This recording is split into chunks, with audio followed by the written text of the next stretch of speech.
Hello, good evening. সারা বাড়িতে আমরা dining টেবিলে জমা হয়েছি সবাই মিলে, তার কারণ আজকে 5ই জুলাই, এখন 9:52, যদিও লেট আমাদের ডিনার করতে, তাই তো গরিকা? তো 12।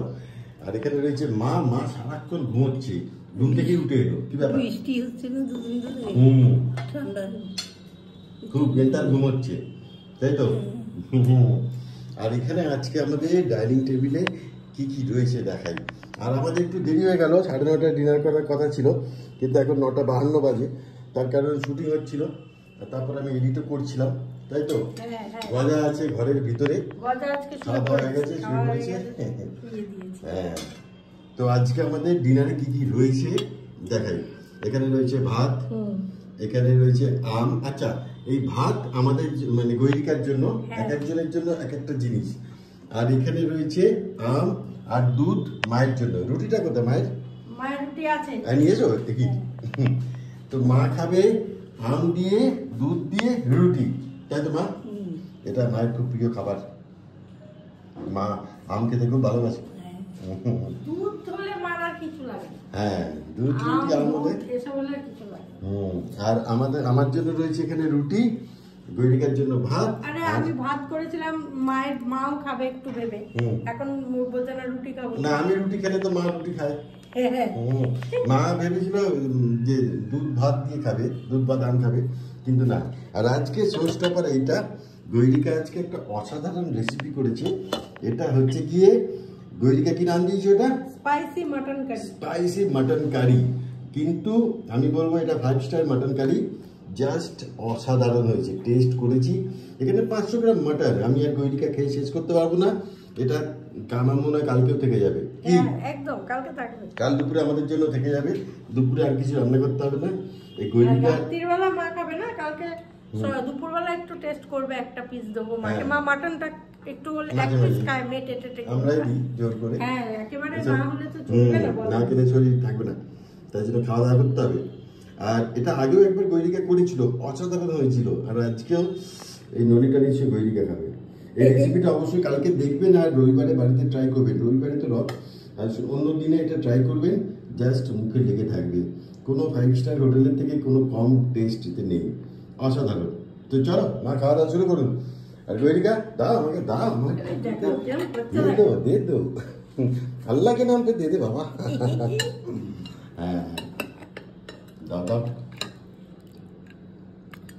চলো, গৈরিকা এখন রেসিপি এই যে ইদানিং করছি, তার জন্য একটু ভালো মন্দ খাবার আমাদের পাচ্ছি, বিশেষ করে রাতে, তাই না? এটা ঠিক, বিভিন্ন রকম রেসিপি আসছে, সেইগুলো করা হচ্ছে। প্লাস আমার নিজেরও হচ্ছে, টুকটাক রেসিপি করি, যেগুলো মানে হয়তো আমার তো বেশিরভাগই রাত্রির বেলার দিকে রান্নাটা আমরা করি, মানে ভালো মন্দ রাত্রিরে আমার বরাবর, আমার বিয়ের পর থেকেই রাত্রির বেলার রান্নাটা আমার করতে ভালো লাগে, দিনের বেলা আমার রাঁধতে ভালো লাগে না। ঠিক ঠিক। তো সেই জন্য অনেক সময় তোমাদের দেখানো হয়নি ব্লগিং এ, তো এখন দেখানো হবে। এই রেসিপিটাই যেমন কোনোদিনই দেখোনি তোমরা, আমি করেছি যে, হ্যাঁ সেই রকম আর কি। ঠিক। তো এই হচ্ছে ব্যাপার। সারাদিন আমাদের খুব ব্যস্ত শিডিউল, আর শনি রবি ট্রেডিং হলিডে আমার। সেই জায়গা থেকে আজ থেকে একদম বিন্দাস। এই 2 দিন আমি গৈরিকার যা যা ঘরের কাজ বলবে, বাইরের কাজ বলবে, সব করে দিই। সোম থেকে শুক্র আমায় খুঁজবে না। হ্যাঁ মা, আমটা মিষ্টি ভালো গো। এই যে আমটা আমি একটা আম এনেছি, ওটা বোধহয় কাটুনি, ওটা হচ্ছে গিয়ে কাটতে গিয়ে দেখছি পুরো সাদা। সুরমা ভোপালি। সুরমা ভোপালি দেখাও, সাদাটা নিয়েছো? এই একবার দেখি সুরমা ভোপালি। ওটা মিষ্টি হবে কিনা, কিন্তু সাদা দেখে আমি দেখে আর কাটিনি, তারপরে এগুলো কেটেছি। সুরমা ভোপালি আজকে আমাকে ভালোবেসে একজন দিয়েছে, বলছে দাদা এটা নিয়ে যান, সুরমা ভোপালি আম আপনারা কখনো খেয়েছেন কিনা অবশ্যই বলবেন। গৈরিকা মা খালি, মা না, গৈরিকা হিমসাগর খায়, মা ল্যাংড়া, ফজলি সব ধরনের আমি খাই। এই যে হিমসাগরটা বেশি ভালো। হ্যাঁ, হিমসাগরটা বেশি ভালো। এটা হচ্ছে সুরমা ভোপালি, কিন্তু এই সাদা দেখে গৈরিকা আর কাটেনি, তাই তো? হ্যাঁ, ভোপালি তাও যদি এরকম সাদা হয়। সুরমা ভোপালি একটা সিনেমা বেরিয়েছিল গৈরিকা। ভোপালি একটা রাগ আছে, ভোপালি রাগ আছে। এই ভোপালি নিয়ে যাবো তো একটা মজার ব্যাপার আছে। আমরা যখন গান বাজনা করতাম আর কি, ভূপালির আগে মা আর নি লাগে না, মা আর নি এই দুটো স্বর লাগে না, বর্জিত স্বর। তো এবারে আমরা এখন প্রোগ্রাম করতাম, ধরো কোথাও হয় না পরিচিত কেউ একজন বলেছে যে একটু করে দিতে হবে অনুষ্ঠানটা, শুধু যাতায়াত ভাড়াটাই দেবো, করে দিন সুজনদা, একটু গৈরিকাকে বলুন করে দিতে। এরকম খুব বাবা থাকাকালীন আমার এই সমস্ত চ্যারিটি শো বেশ ভালোই হতো আর কি। হ্যাঁ, বাবা বলেছে হ্যাঁ করে দেবো, কোনো ব্যাপার না। এবার মিউজিশিয়ানকে বাবা দিচ্ছে পকেট থেকে। বদলে বাবা একটা জিনিস পেতো, সেটা হচ্ছে পুষ্পস্তবক। বাবা পেতো না, আমি পেতাম। পুষ্পস্তবক দিয়ে বাবাকে বললো সুজনদা আমরা দিতে পারবো, ঠিক আছে কোনো অসুবিধা নেই, করে দেবে। গৈরিকা গিয়ে দেবে, ব্যাস। গৈরিকাকে এদিকে ঘেমে নিয়ে যাচ্ছে, গৈরিকা গাইয়েই যাচ্ছে। মিউজিশিয়ানরা কি ছেড়ে দেবে? তাদের পেমেন্ট তো পকেট থেকে, যাই হোক। এবারে মিউজিশিয়ানরা বলতো, প্রথম না বুঝতো না, বলতো এই গৈরিকা কাকু তো ধরেছে প্রোগ্রামটা, এটা নিশ্চয়ই ভূপালি রাগ।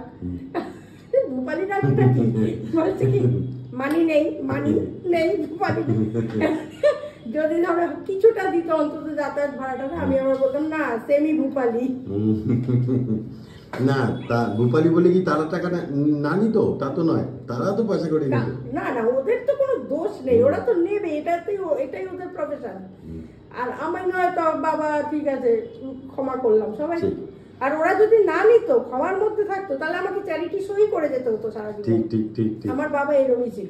আর একটা জিনিস আমি গৈরিকা থেকে সংস্পর্শে আসার পর শিখেছিলাম যে তবলিয়াকে অনেকে তবলচি বলে, সেটা বলতে নেই, তবলিয়া বলতে হয়, অসম্মানজনক। আমি জানতাম না, সেটা গৈরিকা তবলিয়া বলা উচিত, তবলচি নয়। শোনো, যে কোনো আর্টিস্টেরই না মিউজিশিয়ানদেরকে সম্মান করা উচিত, একে অপরের উপর পরিপূরক। মিউজিশিয়ান না থাকলে, বিশেষ করে তবলিয়ার উপর পুরোটা একদম থাকে, রিদমটা পুরো। যদি বাড়িয়ে দেয় তাহলে তুমি শেষ, আর যদি ঝুলিয়ে দেয় তাহলেও তুমি শেষ, একদম। এসব ব্যাপারগুলো ওই মানি মনে পড়লো ভূপালি শুনে, মানে কি ভূপালি রাগ আজকে এরকম। তো চলো গল্প গুজব করতে করতে আমরা এবার ডিনার করিনি, এমনি লেট হয়ে গেছে, প্রায় 10টা বাজতে চললো। মা ঘুমিয়ে কুল পাচ্ছে না, আর আমি এডিট করতে গিয়ে আমার দেরি হয়ে গেল, একটু আগে শুটিং শেষ হয়েছে, কালকে সকাল 10টায় আপলোড হবে, এখন অনেক কাজ বাকি। খাওয়া দাওয়ার পরে আমি করবো, তারপরে 11টায় আমরা শুতে যাবো, তাই তো? 11টা তো শুয়ে পড়ি, 11টা কিন্তু ঘুম আসে একটু পরে, আস্তে আস্তে 12টা 12টা, তার মধ্যে কাটু ফোন এলে তো হয়ে গেল, গল্প শেষ। তো চলো দেখা হবে পরে কোনো ভিডিওয়ে। আপনাদের খুব ভালো লেগেছে, অনেকদিন পর আমরা অ্যাকচুয়ালি ব্রেকফাস্ট বা লাঞ্চ মেনু শেয়ার করা যায় না, সোম থেকে শুক্র আমি প্রচণ্ড ট্রেডিংয়ে খালি ওঠানামার মধ্যে থাকি বলে, কিন্তু এই শনি রবি তো শেয়ার করাই যেতে পারে, আর ডিনারে আমাদের কোনো অসুবিধা নেই, আমরা তাড়াতাড়ি খেয়ে শুয়েও পড়ি। চলো দেখা হবে, কিন্তু যাওয়ার আগে সত্যি কথা বলতে গেলে কি বলতো, এখন ডিনারে যেহেতু এরকম বেশ রেসিপি হচ্ছে নানা রকম, ফলে আমি না একটু দিনের বেলাটা ঢিলেও দিচ্ছি, ঠিক ওর দেখানোর কিছু নেই। তো চলো, জানে সে পহলে কি হবে গৈরিকা? জানে সে পহলে যাবার বেলায় পিছু থেকে ডাকবে, কেন বলো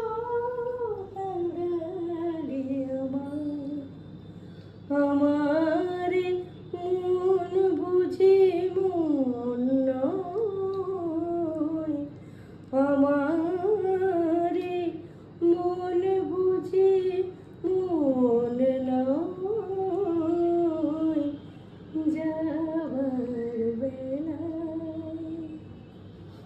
চলো গুড নাইট, শুভরাত্রি, সবাই ভালো থাকুন, আনন্দে থাকুন, খাওয়া দাওয়ার মধ্যে থাকুন। উইকেন্ড চালু, কালকে পরশু ছুটির দিন, জমিয়ে খাওয়া দাওয়া করুন, আর কিছু করুন না করুন, ইলিশ আনতে হবে। হ্যাঁ চলো দেখা হবে, গুড নাইট, সবাই ভালো থাকবে। আর আমার এখানে আছে 4টে রুটি, 4টে বেশি আছে না, 4টেই আছে, ঠিক আছে, বেশি দেবে না, আমি 3টেই খাই, কখনো এরকম মেনু হলে 4টে খাই। চলো টাটা, বাই।